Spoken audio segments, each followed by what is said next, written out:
today on the campus of Valley City State University, and we've got a lot of projects that are going on the campus right now. And one of the things that we have going on is the addition to the W.E. Osmon Fieldhouse. And our guest today is Woody Wendt. And Woody was part of Wick construction and the crew that built the bubble in 1959. And we're lucky to have Woody here today, and we're going to be asking him some historical things about the creation of that project. I might not know the answers, but and we had some conversations in the past, and some interesting things that you had shared with us, and we wanted to make sure that we had this down for history's sake as we go on to a new addition to it. So, a little background information that I have on it. So 1959 was when the legislature approved the building of it. okay. And the price tag at that time was $450,000, which in today's dollars equates to about $4.7 million. So probably, at least we get an understanding of the astronomical costs of building, and even at that time. And the new building was interesting because it was going to have a domed roof that was going to be 40 feet at the center. 45 feet. 45 feet. Okay, see there, and historically we have our information wrong. And it would go on to be affectionately known as the Bubble, obviously. It was dedicated in 1962 and designed by the architects Elkin, Clark, and Holland. Okay. Is the information we had, and obviously the construction was done by Wick Construction, who you worked for. In 1983, it was officially changed, the name to the W.E. Osmon Building for Physical Education, after Bill Osmon, who had coached and been an administrator there for 35 years. I live in the condo where Bill Osmon lived. And the connections are still even tighter, so there you go. But we're very fortunate to have you with us today, knowing all that background information. Knowing that, just testing your memory a little bit here, how long did the construction take on that facility? Well, I think it started in the fall.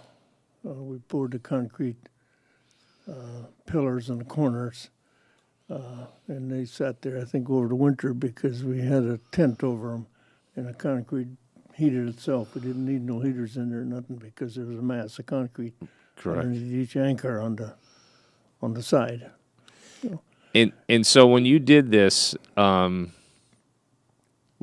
this had to be a unique structure, something that because if I remember correctly, Wick Construction was involved in the building of Snow and Boss Hall and Colstow Hall and the Student Center and just different places like that, which were probably more conventional. This was a little unique, I imagine.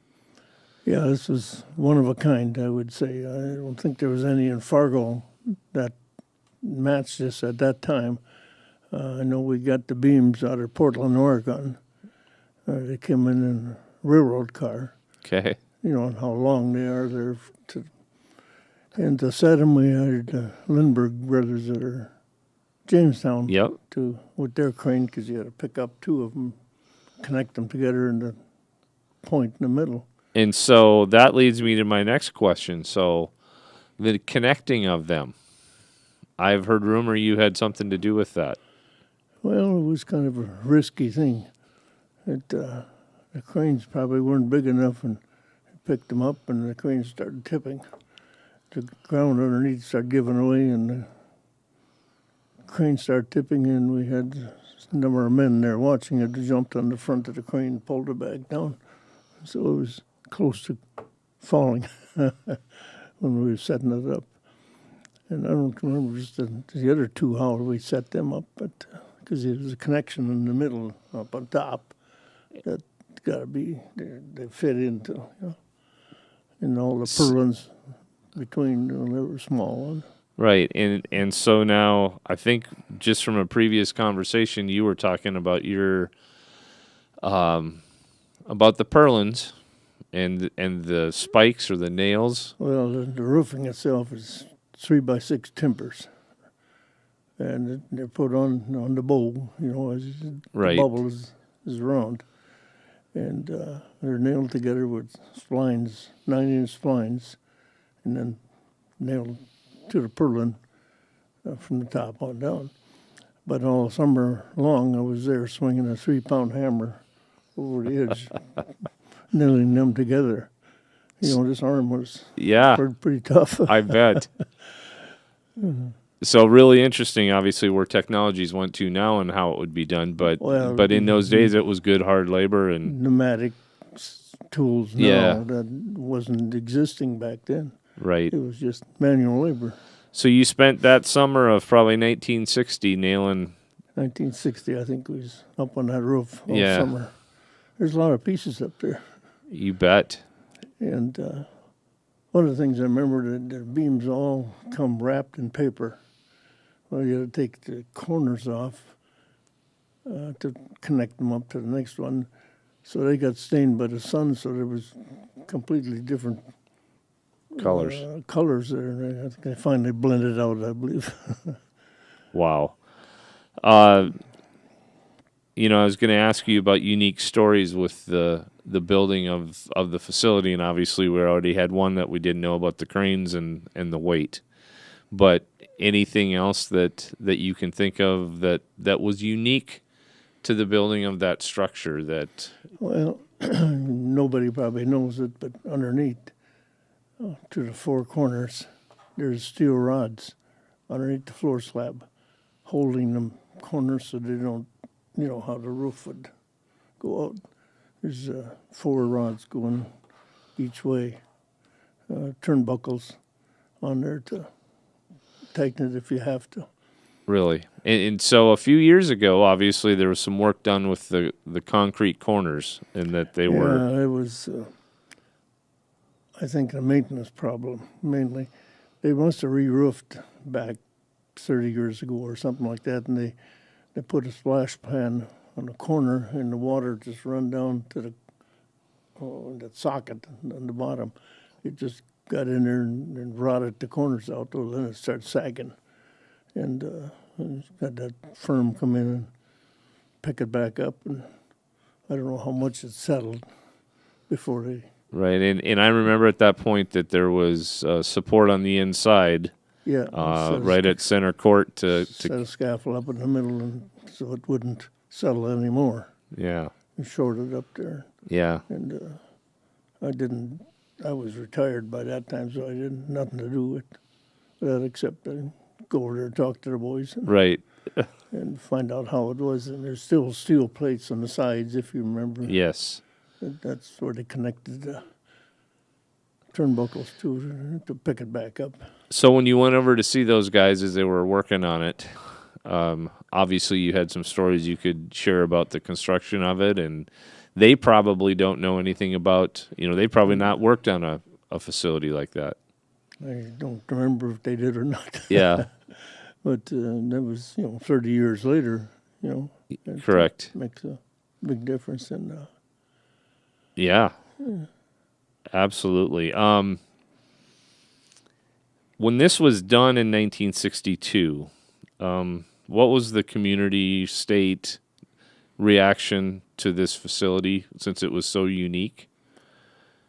well, I think the first thing that was held in it was a Barnes County, what do you call it, boys Basketball There was- tournament? tournament in Okay. 1962, I think, or 61. I don't remember which. That was the first event, and it Okay. was packed. I bet. With the Barnes County teams, because you had, 10, 12 Yeah, schools at that time. Yeah, the Barnes County tournament was a little bigger than it was now, Today. where you had Yeah, all the outside towns that aren't even there anymore. Or Yeah. yeah, yeah. yeah, That was the first event, and people were amazed, what was there. yeah. The floor itself at that time was not permanent. It was a floor that was put in, I believe. The initial floor was a wood floor, but it was placed in place because I think that from what we recall from some of our reading about it, that it was a dirt floor underneath and it could be used for different types of activities and Yeah, I don't believe the first floor was wood. It was tartan. turf or Yeah, something. yeah. The tartan, I know a tartan surface came in later, Later? but Okay. I think that some of the photos actually that we have found historically, it was a wood floor that There was a wood floor in there, that yeah. had been placed in. And then it's probably been replaced Yeah. several times. Yep. And then going back to when it opened, I also seem to recall someone telling about how it was viewed from the architectural community, that there were people that had called it a modern marvel at that time. You know, do you recall any of that information? Well, I know the Weyerhaeuser lumber out of Portland, Oregon, come out and took pictures of it and interviewed people. Of course, I was a pretty new kid at that time. Yeah. So I didn't get into any of that, but I remember there were chiefs from the Weyerhaeuser company out here. I mean, they put it on their front page of their national magazine Correct. for, I don't know how long it stayed there, but it was one of the things they professed to be really something. Yeah. Yeah. And while we know, just interesting enough, when we start looking at new buildings and projects, we know how architects like to do things unique, and that obviously was very unique to have that type of structure, and then to find a company that could build those beams. Yeah. And then as we know in the community, in the area, that Fargo South and Fargo North High School kind of built similar type structures years later. Yeah, I've never been in there, so I Yeah. don't know what they're like. Yep, they're very similar in a lot of ways, just different sizing, but I know that they're very, very relatable that way. As with any project, there's probably some unexpected challenges along the way. I mean, you obviously shared one with the cranes not being large enough. Any other things? Probably the crane was large enough, but the ground give away. Yeah. They didn't have the ground compacted right where they set Okay. the crane up, Okay. to my knowledge. Okay. And one other thing, we were about half done, the basement, the locker rooms down there, and a water main come in there, and some place somehow, I don't know if somebody opened it up or a pipe busted, so the whole basement got flooded at one time from the city water main. And that wasn't the last time that it would be flooded. We did have a couple over the years, but it was more related to 9 inches of rain in one evening, and I never was in there after that or during that time. Yeah. Yeah, very interesting stuff. And as we had said that the construction started in 59 or 60. Do you remember how long that took to complete it? Was it a year, a couple years? No, it was probably 15, 16 months. Okay. Year and a half, let's say. Year and a half? Yeah. It started in the fall, and there wasn't much done in the winter because construction work back then in the outdoors wasn't like you do now. Right. Build a shelter and keep on going all year. Right. Back then, you kind of shut down during the winter time. So we poured them piers in the corners in the fall, I remember. And it was cold. And I think we kind of shut down until spring when the marches come in. They got put up pretty early in the spring, I think. You bet. And like I keep going back to, the feelings of the community at that time. There just had to be a lot of excitement about this structure that we had on our campus. Number one, we didn't have anything that big at that time because Gratian Gymnasium was the only gym on our campus, and I think we probably played some at the auditorium or the rec center or some different places like that with our college basketball team. So I would guess that there was probably a lot of excitement around. I'm sure there was. I was too young to hobnob with the big wheels. Put her that way. Yeah. But like you had alluded to, when the Barnes County tournament was there, it was probably really good crowds. Yeah, and it was packed. Yeah.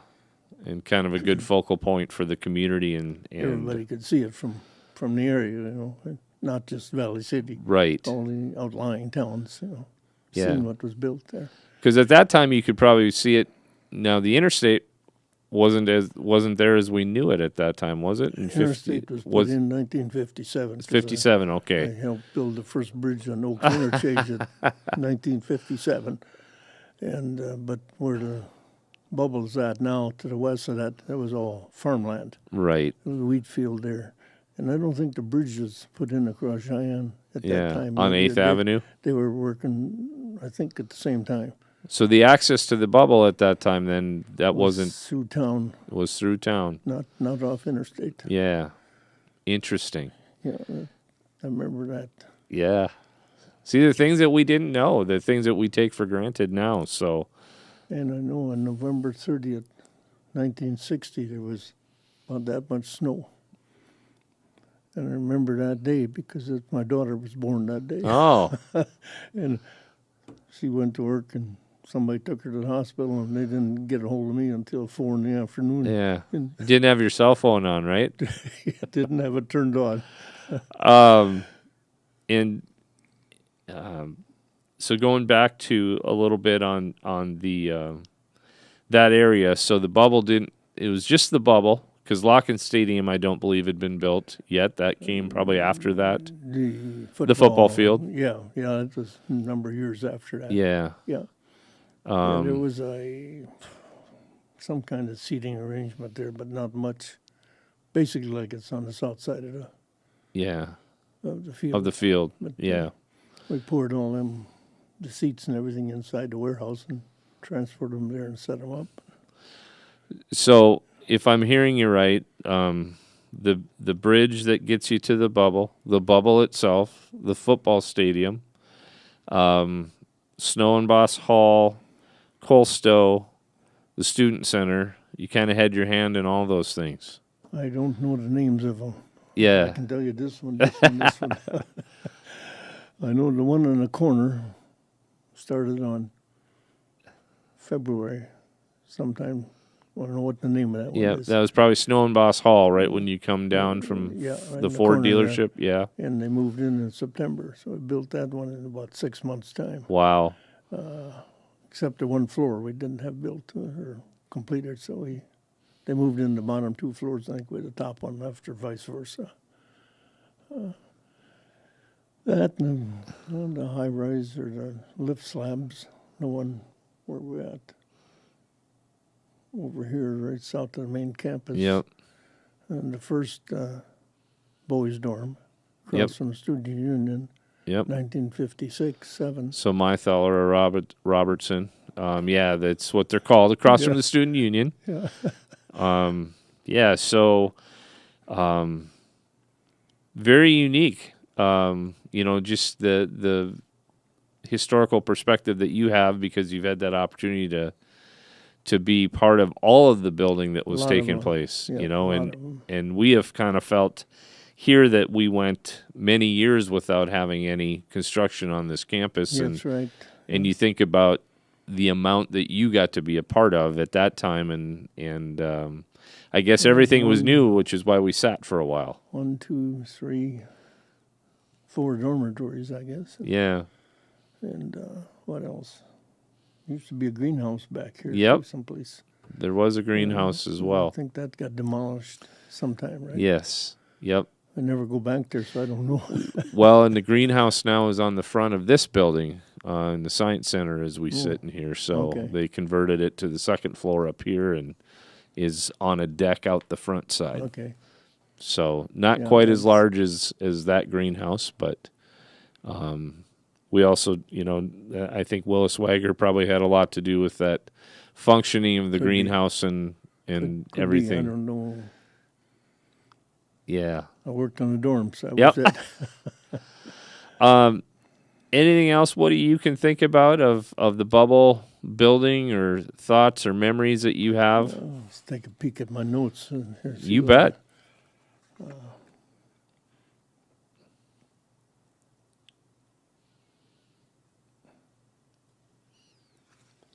I mentioned them beams and all that lumber come from Portland, From Portland, Oregon, yep. shipped on a railroad car. Or, in fact, I think it was 2 cars. Them arches are, got to be 100 feet or something like that. Yeah. I think it was 2 cars for each arch. Yeah, and that's amazing because you think of our wind towers now and how those Going propellers down the highway, come. them blades are 300 feet long. Yeah, yeah, And some of the help, I don't know if you remember that, but some of the help that I had, a lot of college students they hired in the summertime help. And I don't know if you remember Donnie and Dennis Grubb. I don't recall those names at all. Nope. Jerry Peterson. Oh yes, for sure. He worked on that roof. Okay. Jim and Joe Vanderbeek. You bet. They worked on there. Interesting. And one story, I probably shouldn't say that. The bricklayers were laying that chimney up.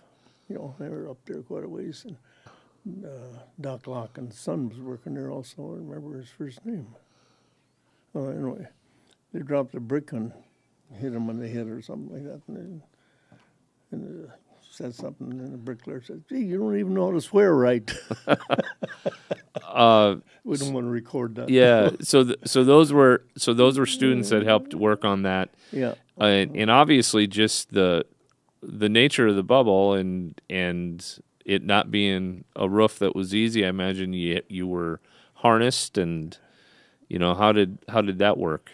OSHA didn't exist at that time, so there was no harnesses, nothing. I remember when I first started, probably I was a little scared of heights, but as you progress through the building, you could walk them beams up there without any. We never tied off. Wow. Nobody. I did slip one time and caught myself on the edge of the roof because there was a board there. So. Knowing that, no bad injuries, nobody got hurt. Nobody that I can recall that even got a nick in their finger. Yeah, amazing. Yeah. And so the crew itself, large crew. You said you'd had students and. Well, I suppose in the summertime we had. I think I had about 8 of them up there on the roof. Besides the construction going on the bottom, right? The building part on the north side there. Correct. There were probably 5, 6 people there, so I don't remember. 12 to 15 people probably put it up. I don't recall. Right. But I remember some of the names that. So here before your time. Oh yeah. So here we are 60 years later, and you can walk into that facility, and there's not a lot that's really changed. I mean, as you look at it. They put new bleachers in, new floor. Yep. And new lighting. I remember the first lighting I don't think was real good. Probably was the best they had at that time. I don't know. Grotberg, I think. Or was it Modern Electric? I don't remember which one had it. Yeah. No, it was probably before Grotberg.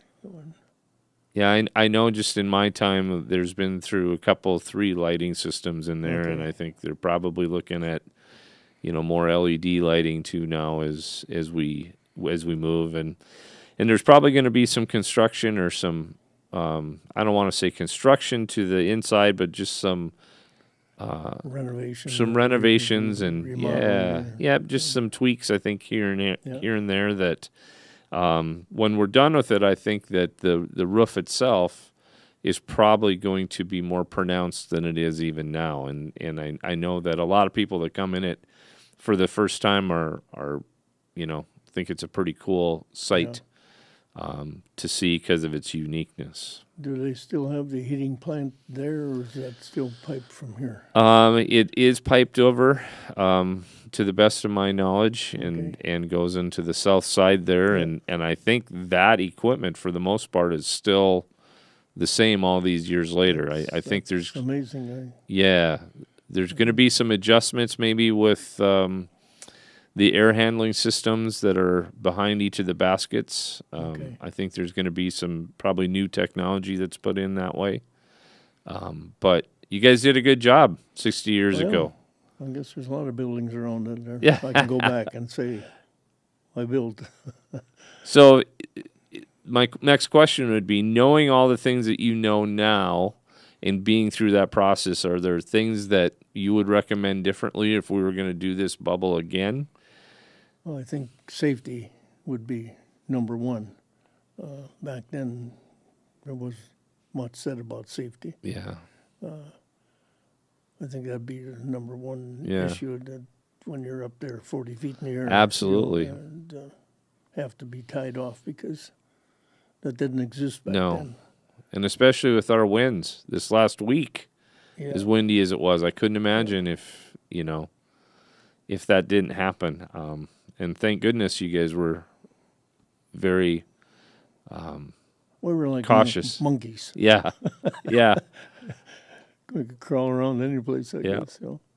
Well, here you are 60 years later and you're telling it like it's fresh. So, Well, I'm probably the only one around here that's worked on that, yeah. to my knowledge, anyway. I grabbed one is out west someplace, the other one's in Arizona. Jerry Peterson, I think, is down in Arizona. Yep. Bricklaers are dead. All the help that I know Right. of are gone. Clarence Ross was one of them. Dean Yep. and Dad. Yep. In fact, he's the one that hired me back Okay. on a school job up at Arthur. Interesting. Was about 3 years later, he was working under me instead of The other way me around. working for him. Well, we certainly appreciate all the work that you have contributed to this campus, and just the fact of the number of buildings that are what they are because of that work and your contributions that way. And we're so happy you could come in and tell your story today. I probably got more pictures, except my daughter took them home a number of years ago.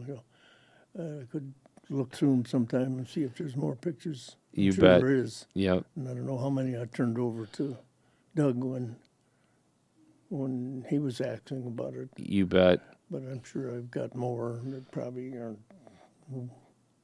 very fancy or whatever. Yeah. 'Cause all I had was a little snap camera. Yep, absolutely. Well, I know that we're going to be adding some photos that we have in our archives too to the conversation today, and again, we appreciate you coming in and sharing, your stories on a really important focal point on our campus, and something that for 60 years a lot of student athletes have called home and are, as I said, affectionately known as the bubble. Yeah. When people talk about Viking athletics, you can't do it without talking about the bubble, and just to hear some of those stories about its creation are There's awesome. probably a lot more things that could be brought out when I stop and think about it, but there were things that just come off the top of my head. Yeah. My memory bank is Yeah. disappearing. Yeah, I think it's really good to come up with those things. And we remember that you were involved with it. We remember Wick construction. We remember it being referred to as a modern marvel at that time. It And was because the National Trade magazine put it out over the country. And it was, I don't know if it was their first design like that or if they had done one before. I can't recall Yeah. about that. and that would be the interesting thing, if we could. If you could get a hold of Weyerhaeuser Yeah. out in Portland and see what they've got, Yep. it would be a good, I think, a point for you Yep. to. And it'd be great to have that publication that talked about the Yeah. the creation of that. And I don't know if they got archives or and go back that far. right. If they saved anything of that, or And maybe Wes Anderson's got something down in the museum on could be that. somebody else took pictures Yeah. and got something like that. But I think a good point of contact would be Weyerhaeuser Company Yeah. out there. Awesome. So Well, we appreciate it, young man. Thank you Well, for coming in. glad to help you out where I can. Yes, absolutely. Been around a long time, so I think I'm getting to be an old timer in town. Oh, no, not at all. That's Woody Wendt with us today. We appreciate his time with us and all the things that he's contributed to. So thank you very much, Woody. Worked on a lot of buildings in town and campuses.